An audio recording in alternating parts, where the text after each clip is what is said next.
Hi, welcome to this brief explanation of the major assignment for Titus 2, 11 through 14. As I've mentioned previously, this has been um, written in considerable detail. I'm just doing this session just in case some oral presentation would be beneficial to you. Let me turn immediately to screen share and we'll take a look at the exegetical assignment. Enlarge it to see if, make sure that we can see it well.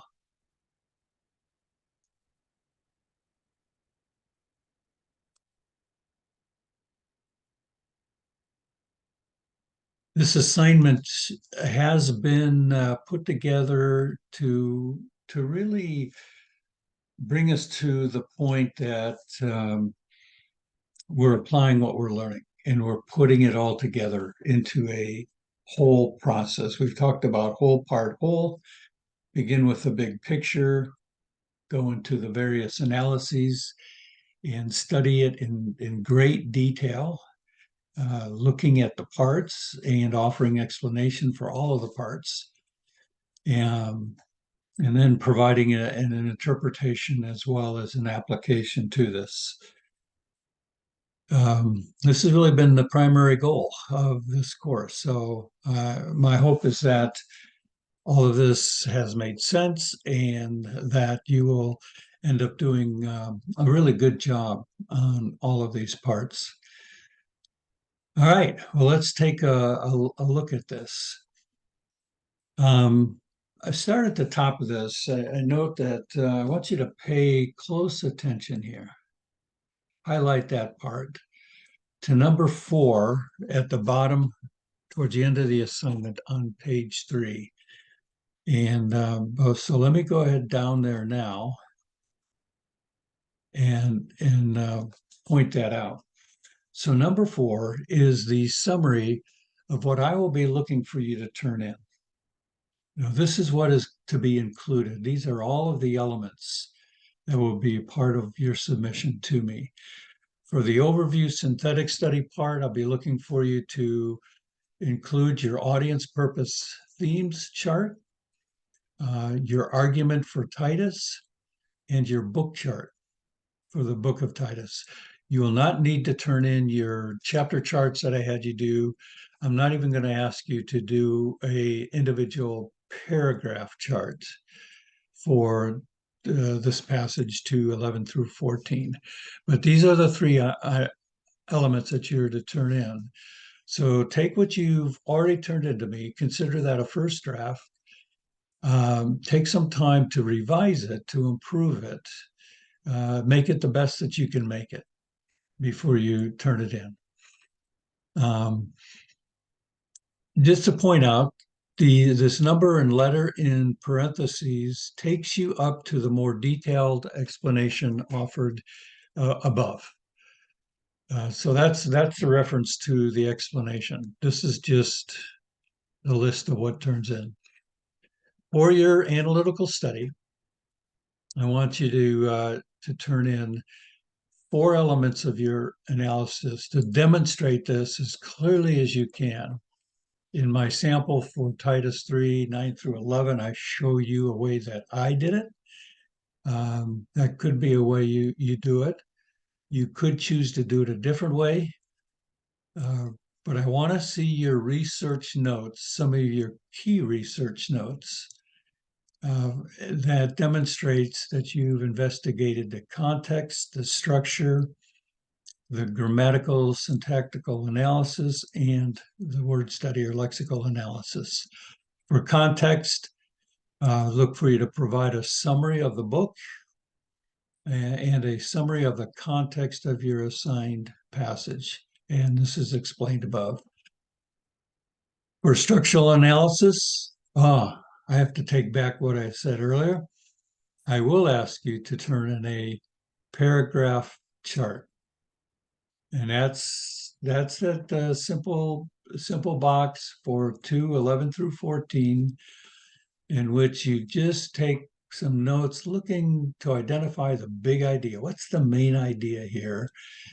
What are some of the other key ideas to help you form a preliminary judgment on what the big idea is? What's the main teaching? Again, this is just preliminary. It assumes that you haven't done the study yet. So, of course, and afterwards, after one has done the study, you can make changes to it. So your paragraph chart, your mechanical layout, and a preliminary outline based on that mechanical outline. That mechanical layout. Then in your grammatical syntactical analysis, I want you to list, identify, highlight important grammatical and syntactical observations that you make that really are important to the passage to explain what is going on and to explain the meaning and Paul's message to Titus on this. And as you do this, include any notes of any contributions from secondary sources, meaning commentaries. So I'll be asking you to do, I think, about 4 commentaries, to use 4 commentaries as you do your commentary research in these parts, and identify which commentary, the name of the author or the name of the commentary, just a simple way to identify where you receive the information when you take your research notes. And then do your word study analysis. I'm asking for one in-depth study, the one that you did in the weekly assignment, that you can revise and improve on based on my comments. And that will be attached as an addendum at the end of your study. But throughout, I want you to explain the meaning of the important words that are in there. That will largely come from your commentary research, noting what other authors, just simply because you don't have the time to go do firsthand research. And then 5, your commentary. And this is going to be one of the more detailed parts you'll see from the sample of Titus 3, 9 to 11. And using your interpretive outline. So you use your interpretive outline, and then you provide a explanation, a commentary under each point in that outline. So I want you to be sufficiently detailed in that outline, not to be real general, but to be sufficiently detailed. And then under each point and subpoint of that outline, as the example of Titus 3 will show you, provide a paragraph or 2 explanation. And I want you to keep it short, so hit the high points. Okay. And incorporate any of your own observations and interpretations and conclusions on the meaning. This is just focused on meaning at this point, as well as what you have garnered from your study of the commentaries. And then you will also provide me with application, and there's 4 elements of application that I'll be looking for. Application to yourself. Then I want you to do an application to a target audience, and you start by telling me who that target audience is and the purpose of teaching your passage to a particular group, that particular group. And then you can revise your outline, and I encourage you to think that through. You'll see in my example from Titus 3, 9 through 11, my teaching outline is different than the exegetical outline or the preliminary outline. So here you're taking your study and now you're revising it in light of the audience to whom this is being taught. And you're free to reorganize it and change it to meet the needs of that audience, but also reflecting the message of the text. You don't have to get into every point like I'm asking you to do in the commentary, but I want the teaching online to reflect accurately the message of the passage itself. And then from that, draw applications to that particular group. And then D, there'll be an appendix of your detailed word study and summary. Okay, so this is the outline. These are all the elements that you will turn in. What is above is an explanation of all of this in more detail. So starting with the synthetic outline, you're turning in three things: audience purpose themes chart. You revise the one that you turned into me earlier and include this. So most of the work on that has already been done. For a lot of this has already been done. So just having a chance to improve it before you turn it in. And do it the same way that we did in our weekly assignment. Secondly, revise and resubmit your argument for the book of Titus. If you're happy with it based on my comments, you don't need to do anything, but you might want to, again, look at some of the samples I sent out to be sure that you're really capturing in one or two sentences for each paragraph. And by the way, I would like you to use the NIV chapter or paragraph markings and in doing the argument. So a brief summary, one or two sentences, three at the most. What is the content of that paragraph and its relationship, its flow of thought as it moves through the book of Titus? And then finally, submit your book chart for the book of Titus. Again, this should be just the revising. Hopefully that you followed the structure, this chart structure that we did in class, and just simply maybe revise and improve it for this assignment. So then in the analytical study of our passage, follow the procedures for an analytical or interpretive study discussed in class and practice as part of our weekly assignments. In most cases, you can revise the work in your weekly exercises. In some cases, there may be new work required. Be sure to include all of the steps.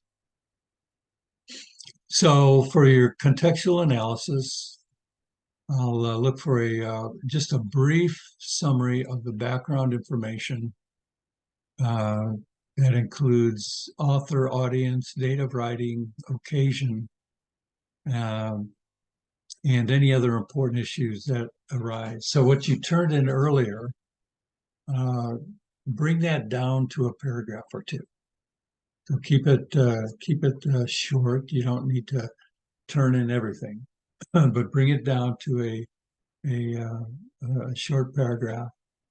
And then in one or two paragraphs, focus on the passage itself. So number one, you're looking at the book as a whole. Number two, you're looking at the passage in particular. Briefly, one or two paragraphs. How does Titus 2:11 through 14 fit into the context of chapter 2? Or even how does it fit into Paul's overall message and purpose for writing this letter? So think about that. So you're thinking about number one, the whole book context, cultural, historical things of relevance to the immediate context of the passage. So for structural analysis, go ahead and do a paragraph chart for your paragraph. You probably have already done this, and you can simply revise what you had done earlier. So take a look at it for a second time, and again, look for the main ideas: repeated terms, key terms, essential connectives, relationships, all those things that we have been learning to observe not in great detail. I mean, you're going to do that with a mechanical layout, but just looking for the big picture, the main idea, uh, to which will describe what this paragraph is all about. Then you do the mechanical layout, improve, just revise what you had turned in earlier, if there's any revision needed. And then based on that, just as we did in class, write an outline, a preliminary analytical outline that is based on your mechanical layout. So the main points will be the main points. The subordinated adjectives, adverbs, subordinate clauses, and those sorts of things will then become subpoints under the main points in that. And keep in mind, we did talk in class that these four verses are actually in the Greek one sentence. And based on the Greek, there would be one main statement.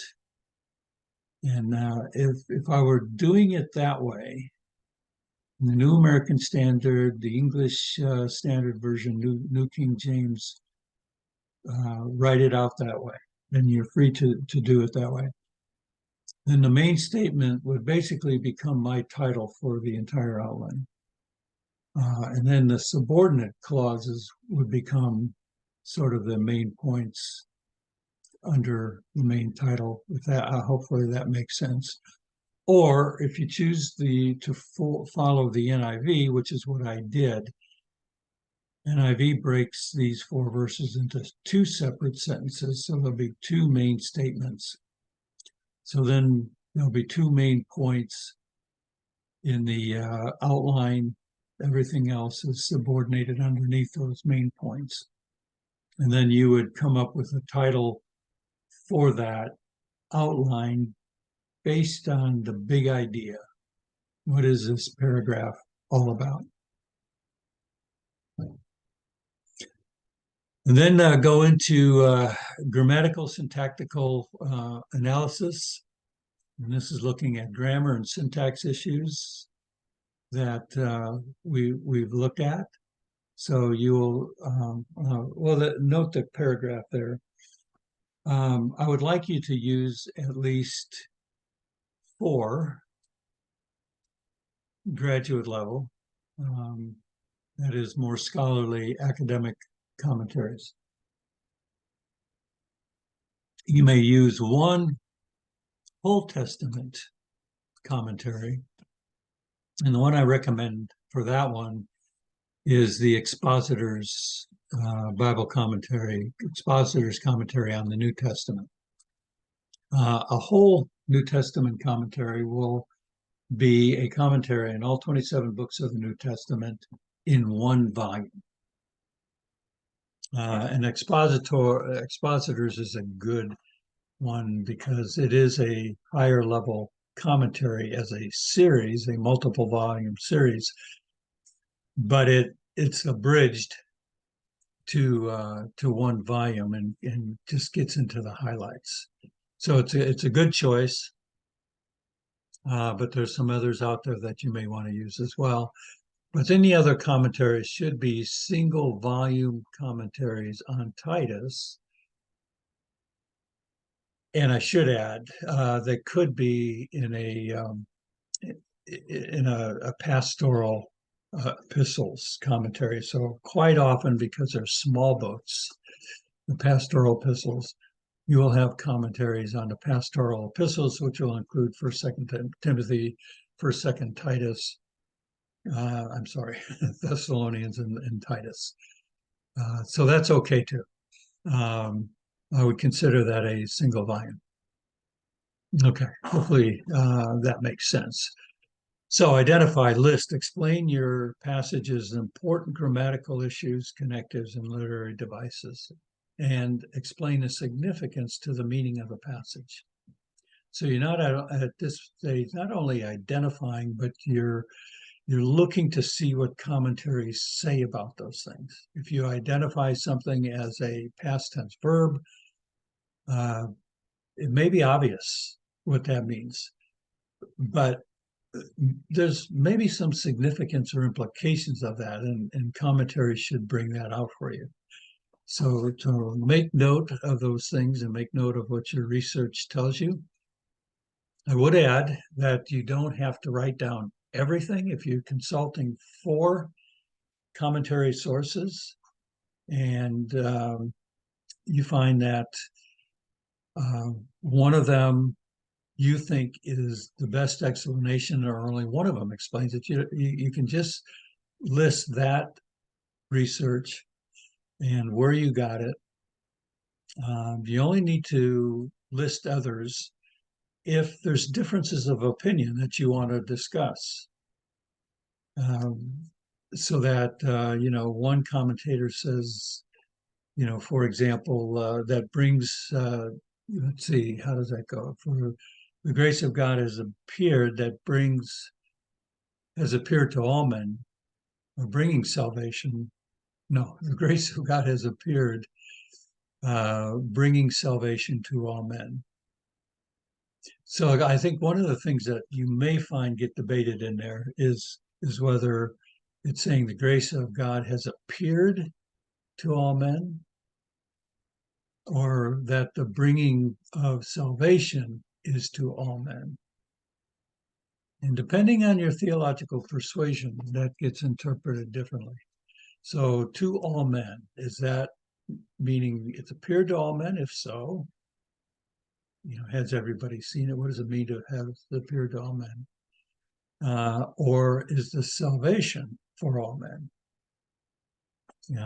And so that's where you need to wrestle with that. But they're all saying kind of the same thing. You can just choose one of them that to you makes the most sense. You may list these important grammatical and syntactical observations verse by verse, or simply just go through each of the, for grammar. What I'm saying is that so grammatical syntactical relations of verse 11, verse 10, 12, verse 13, verse 14. That would be one way to do it, and that's okay. You may want to just go verse 11, contextual observations and interpretation and research, structural, grammatical word meanings. So you could do it either way, whichever you would prefer to do it. If there are differences between commentaries, make note of those differences of interpretation, and then explain why you chose the perspective of one commentary or source over another. Part of your critical reflection. One of the things you find and you do this kind of research is that people differ in their understanding and explanation and what they think a passage or a word means. So you have to take the role of being a judge and make an evaluation. And so go ahead and do that. Don't worry about being absolutely right. This is part of a process, and I know we don't have time to really go into the kind of depth one would want to if you really were going to try to sort all of these things out for yourself. So do the same thing with lexical analysis. Identify the words in your paragraph that are important to the passage and should be defined and explained. And there's going to be plenty in these verses. You'll be doing one in-depth Bible study, word study rather, and that's the one you did for class. So for that one, you just make any revisions that will improve your word study. And that summary of what you do there is going to be attached in the addendum at the end. But for here, be looking for how commentaries explain the important, the meaning of important words, and then make a judgment as to one, what you think the best meaning is, and then in your commentary section, to bring out the significance for the passage. Okay.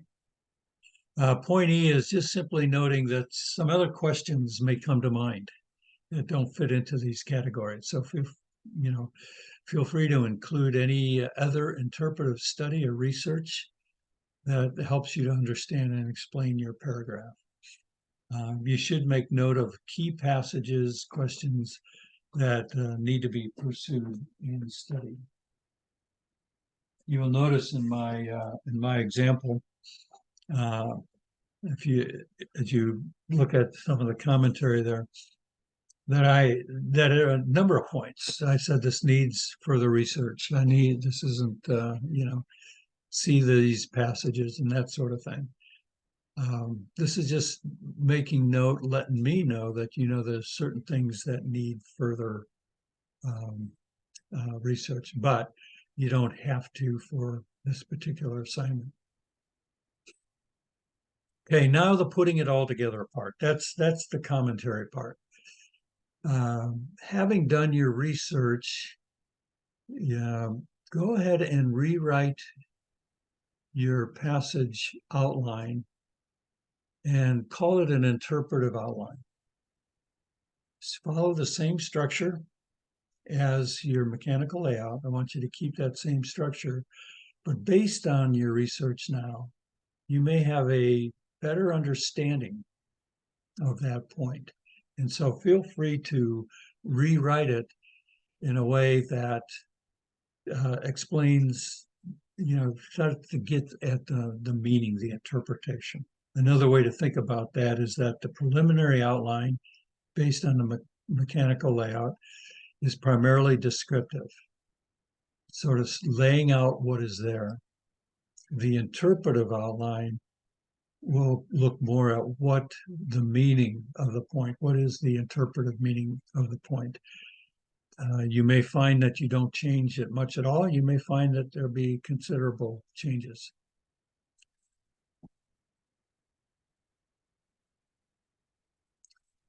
Here again, I show an example for Titus 3:11 through 9 through 11 as a model. And then the commentary part under each, really emphasize each point of your interpretive outline, explain the meaning of the point. Be sure to keep in mind the context and the relationship of this point to the paragraph as a whole. At this point, don't get involved in application. I want you to do that as a separate step. Focus on meaning.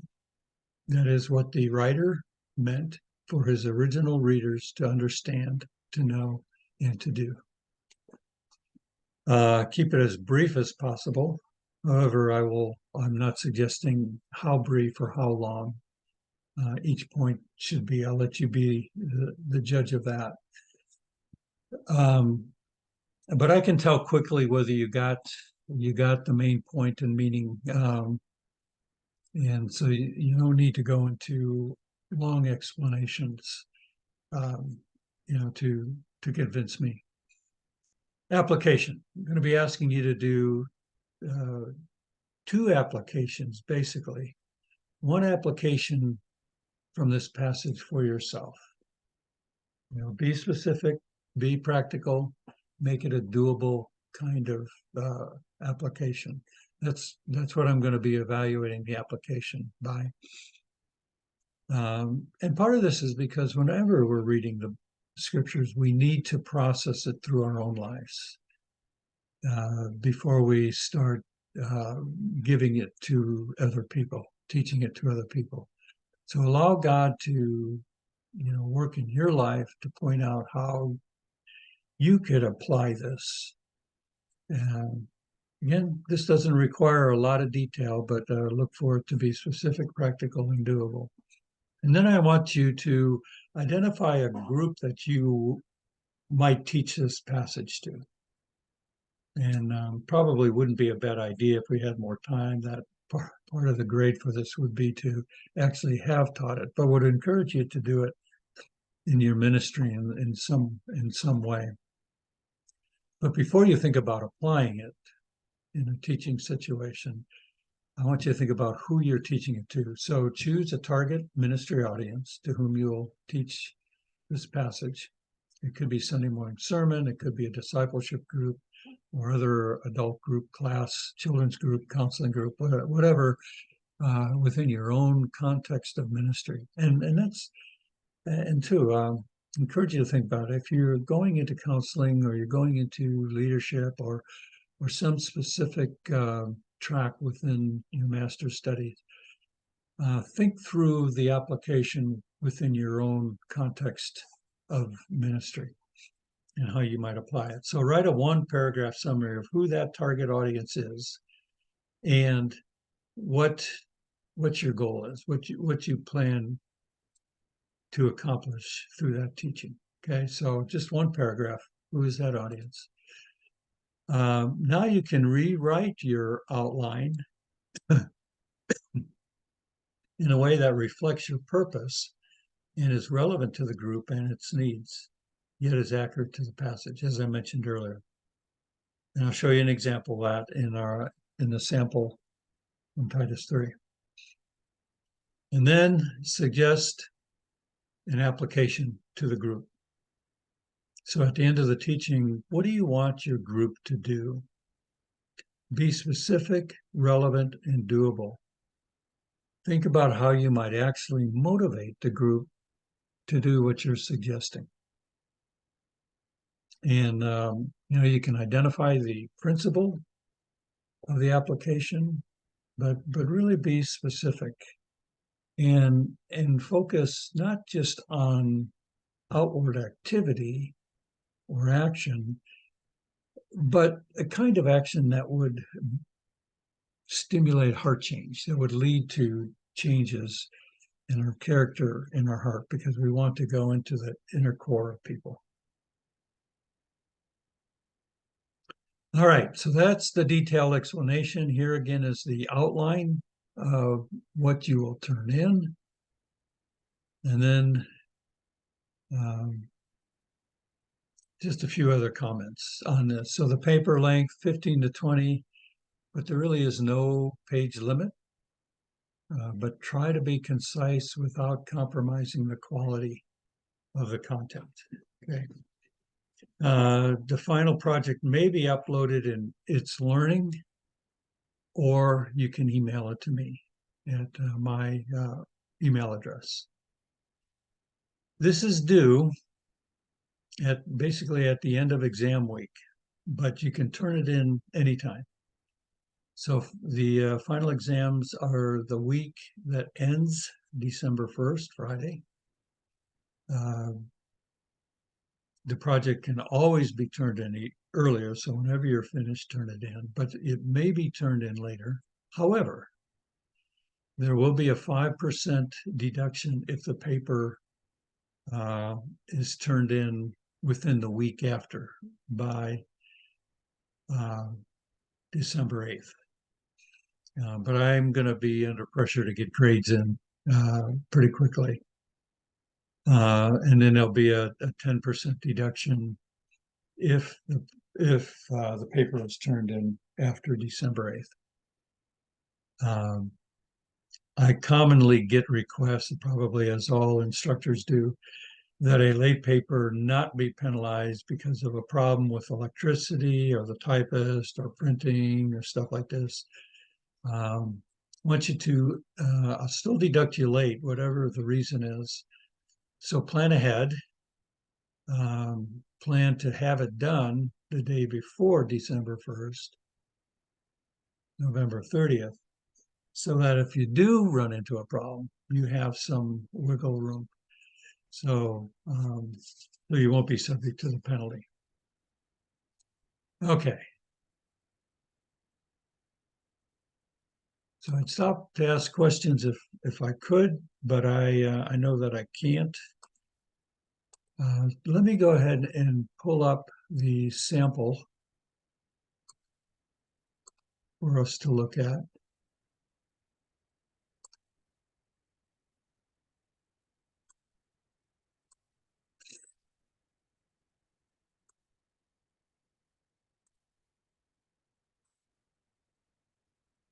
And I'll try to do this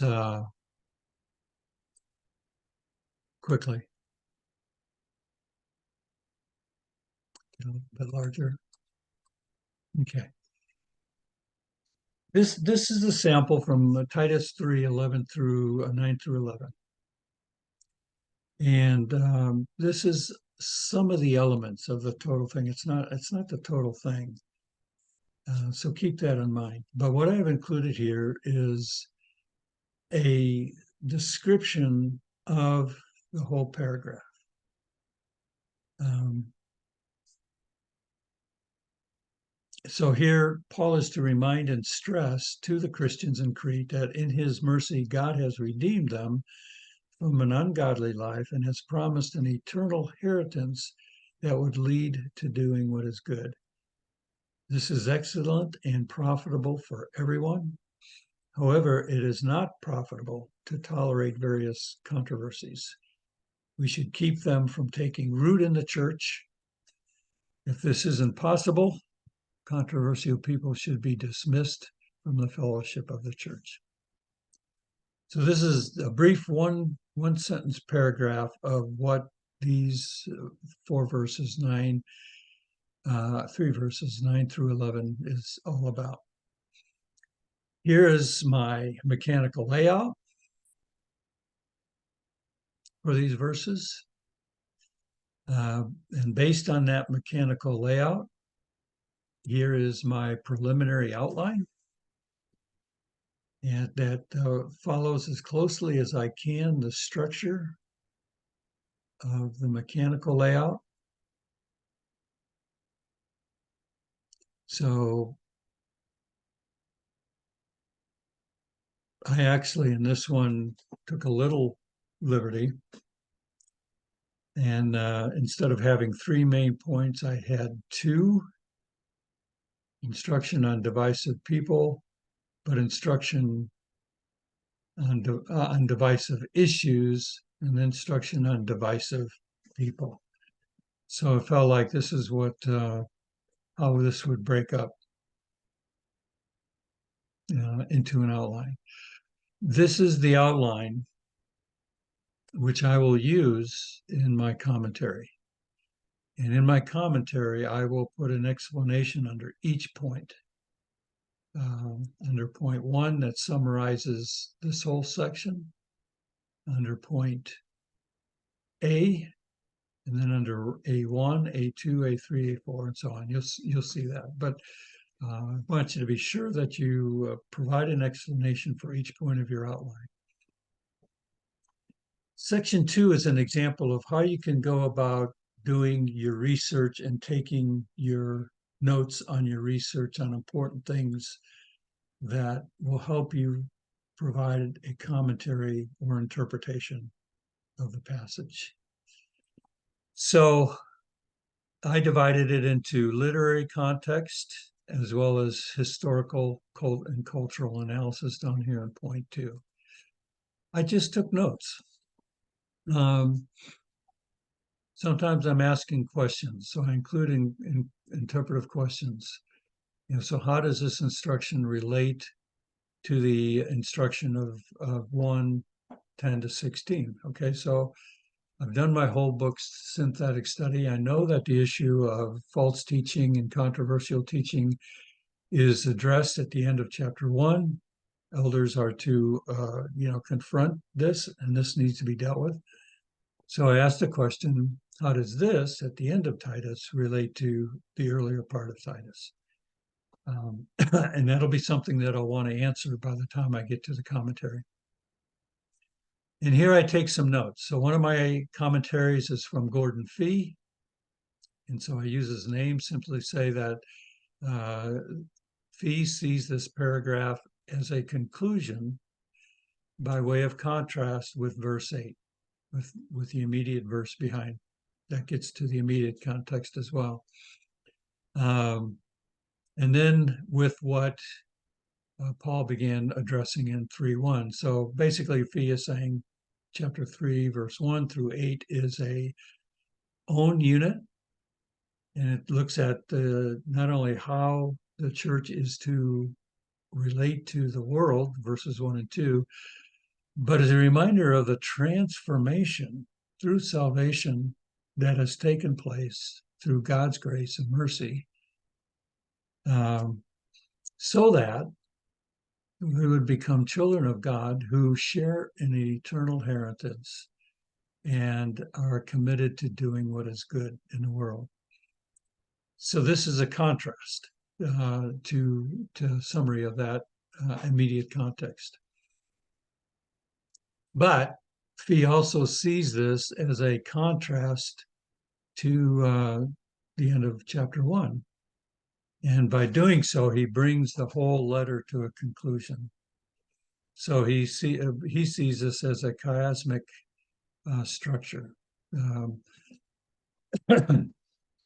Chiasmic structure is sort of put there. I've never really seen the importance of a chiasm, but it's typically there. But it typically kind of starts with the main point: warn against false teachers and false works. How do we do that? Specific good works for specific Christian.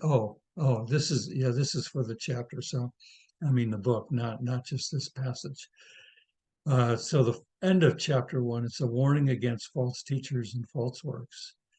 And then the inner part of this is specific good works that Christians are to live out, chapter 2. And then good works directed towards outsiders, if you will, in chapter 3, verses 1 to 8. And then it returns back to the original focus on false teachers and false works, giving a final warning. So that is a book structure that is provided in there in the book of Titus that Gordon Fee points out.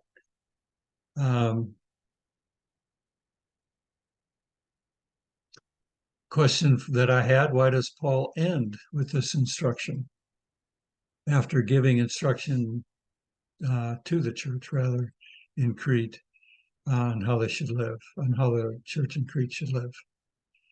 John Stott points out that there's 4 errors to avoid in verse 9. And then these 4 errors are also mentioned in 1 Timothy. So I'm not going to go through every point here. But just to illustrate that I'm taking notes on what I'm learning through my commentary research. There's 4 errors mentioned, and these are also mentioned by Paul as he writes to Timothy in 1 Timothy 3, 1 through 11. And so this is going to be a very useful, important passage for me to understand what's going on here. It's a parallel passage that I can compare and glean from. I note another commentator, Hendrickson, is a third commentator that I used. So I tell myself, take note his views. But I also note that he doesn't explain his decisions on some things. And then a fourth commentator I used in a Tyndale series is Donald Guthrie, who connects 3:9 as well as 1:10 to the Jewish character of the Cretan Pharisee. So he's going to bring into a little bit of a historical cultural context into this. And so I want to include that. I regret that I did not make a brief note on what that connection is, and to be more specific, but I would have to go back to Guthrie at this point and reread it. Then for historical cultural analysis, identify what is going on in Crete and the source of each of the 4 areas of divisiveness that are to be avoided. I make note to myself, this is not complete. I need further research on this. So that's just how I approached the analysis part, the contextual analysis. Then I did grammatical analysis and went verse by verse.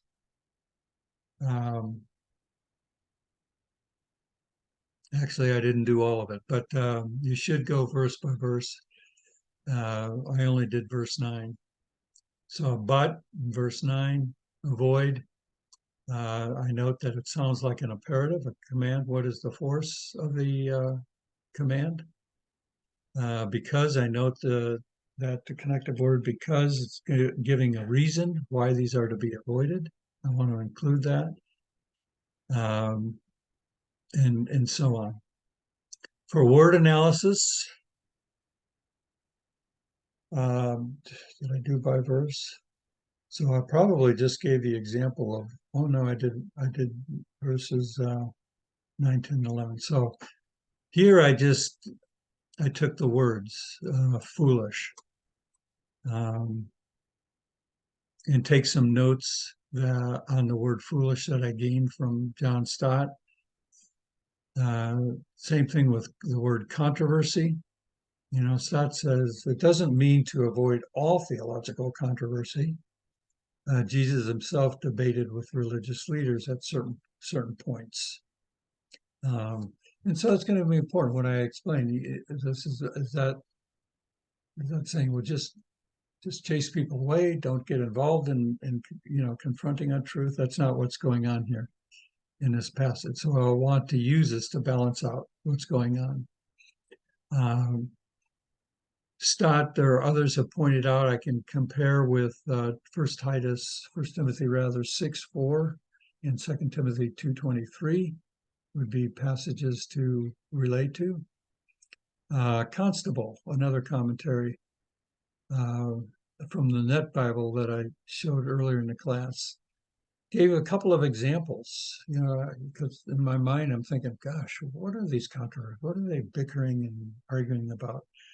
Well, Constable gives some of the examples that Jews oftentimes debated about the kind of things. For example, should a Jew eat an egg that was laid on a holy day, a festival day? Or because the hen did some work on a Sabbath or holy day, is that not appropriate? Is that not kosher to be eaten?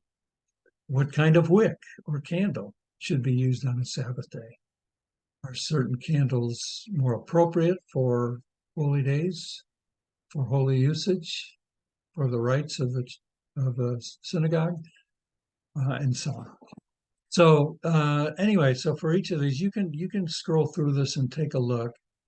But for all of the words and concepts that are there, I take notes on my reading, and I use the commentator's name so that I can quickly go back. Here's the Expositor's Bible commentary, a single volume commentary that I can go to.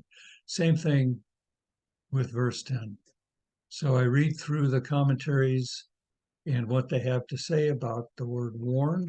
How is this functioning? The word divisive, the idea of have nothing to do with.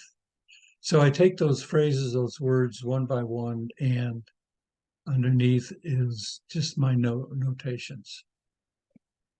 So I would encourage you to do some of that. You don't have to do everything that you read, but just highlight the important things. And it helps me see how you're using your commentaries. And I do the same as well. And then this is that point where I do some theological analysis. That's not one of the specific analyses that we're talking about.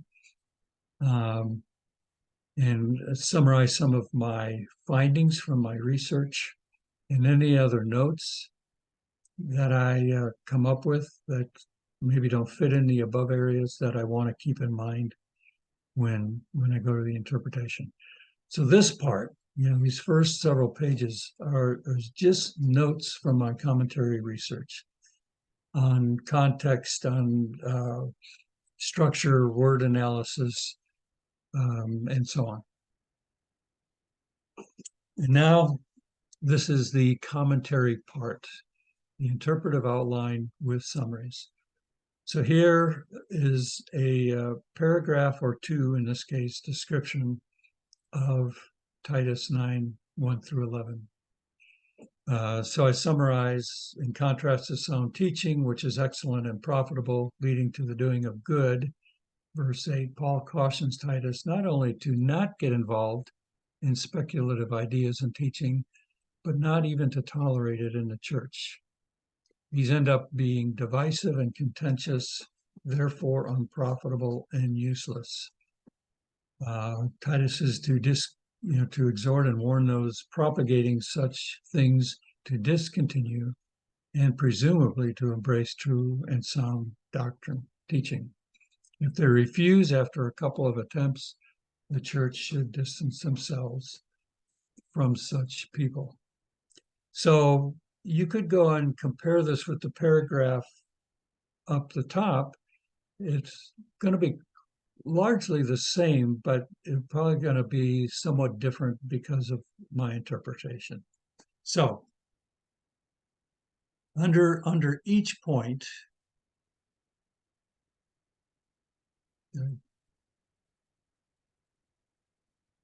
well, I didn't do. I'm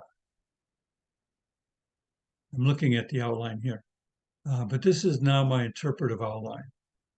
If I just look at that first point, Roman numeral 1.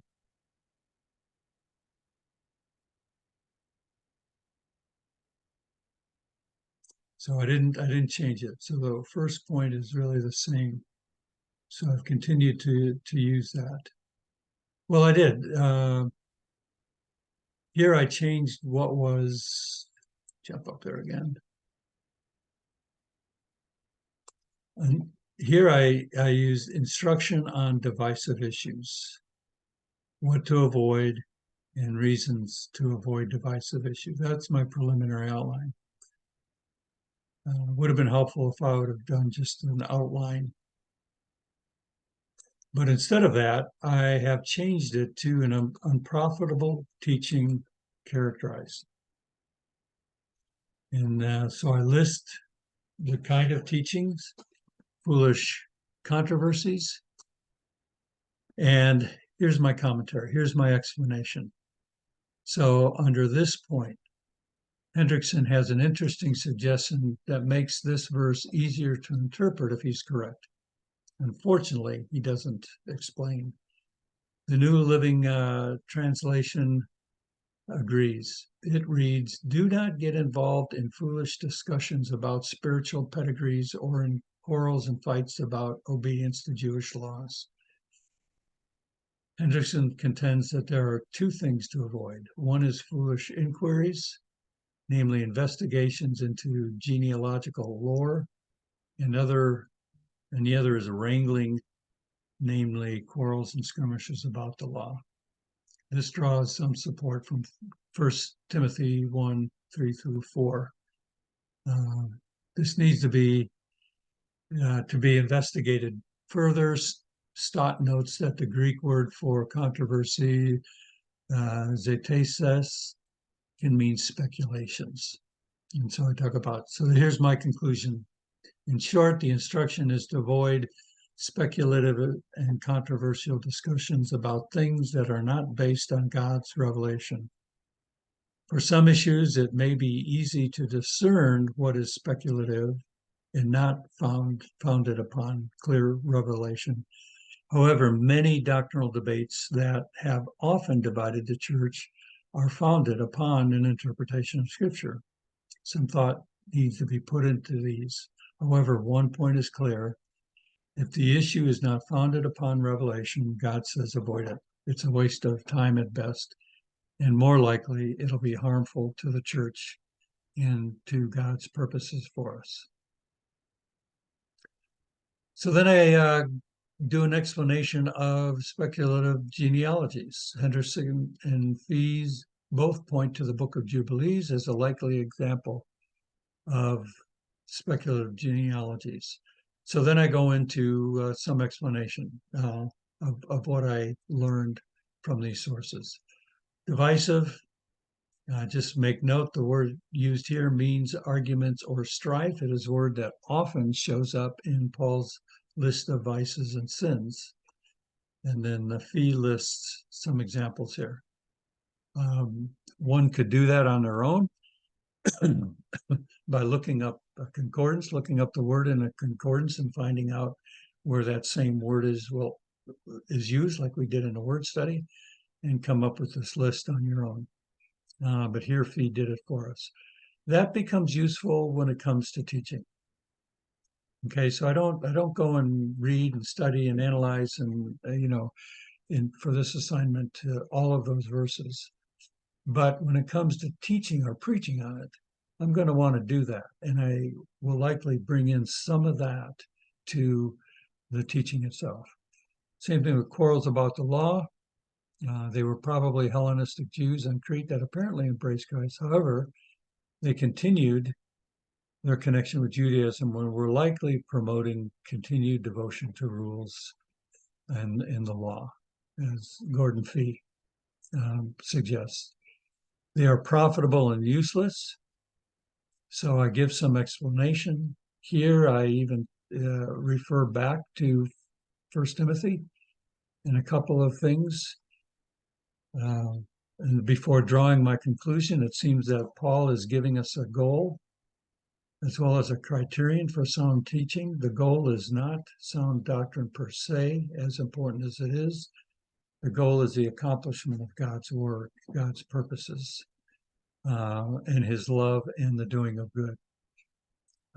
It also forms a sort of criterion. If teaching is not producing these things in the church, then one wonders if it is profitable and useful.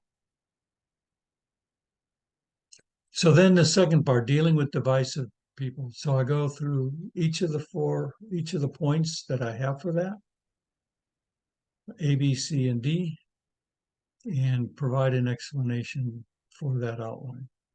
Okay, so hopefully that's clear. And then as we go to the application part, to change that now to a teaching outline. Okay, so pick an audience. It's to be a teaching for the elders of a church that is facing some controversial issues. So as a pastor, I would want to sit down with the elders and discuss from this passage, how are we going to deal with controversial people? So first of all, I organize this as a way of introduction. We want to focus on what is profitable and useful for the church. That's our goal. And so we want to be constructive, even as we can, confront false doctrine. But we want to encourage, so there's 2 points I'd make under that. One, to be devoted to sound teaching and doing what is good. This is what's taught in the book of Titus. These are core elements of the responsibility of the elders to teach and to lead in these areas. Also, they're to have a spirit of humility. Keeping in mind verse 3 of chapter 3, that reminds us that we too were once foolish, and we too were once caught up in all kinds of things like this.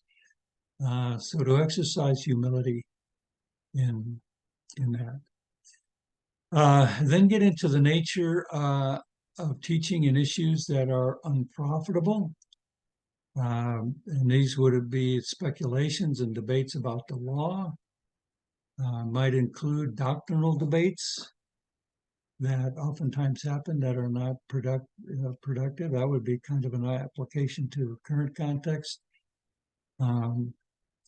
Instead, our focus should be on teaching the scripture and teaching what is clearly taught in scripture, and not getting distracted with side issues that are just speculative and cannot be proved or disproved one way or the other from scripture.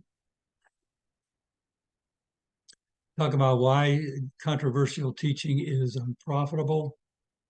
God's goal is that we're doing good.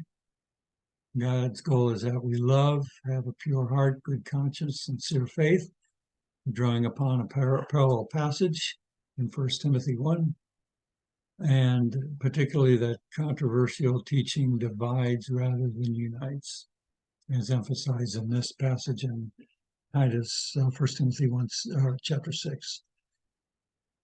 So in the end, summary, controversial teaching is counterproductive to God's purpose or purposes for the church and Christians. And then talk about strategies.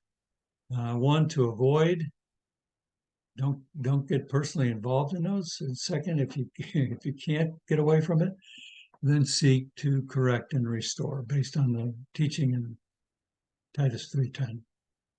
And then that, Titus 3:10 talks about making 2 attempts. And if after 2 attempts it doesn't work, then remove, if people are incorrigible, remove them from the fellowship of the church. So, this would be just restructuring that into a way that would flow into a discussion with a group of elders and so on. So that's the teaching outline. So the teaching outline is a revision of your interpretive outline in order to teach the message to a particular group of people. All right. So hopefully you didn't even feel a need to listen to the recorded lecture or recorded section, the explanation of these two. But if you have, hopefully the explanation, the rationale, what I'm looking for is clear. If it's not, please feel free to contact me and ask me any questions that you have. We can go WhatsApp or do by email or even do a phone call by WhatsApp if that would be helpful. Anyway, best wishes as you study and prepare for this. And my prayer is that you'll find it just a very worthwhile exercise and even a life-changing exercise as you develop these tools in digging deeply into God's Word. All right, well, God bless.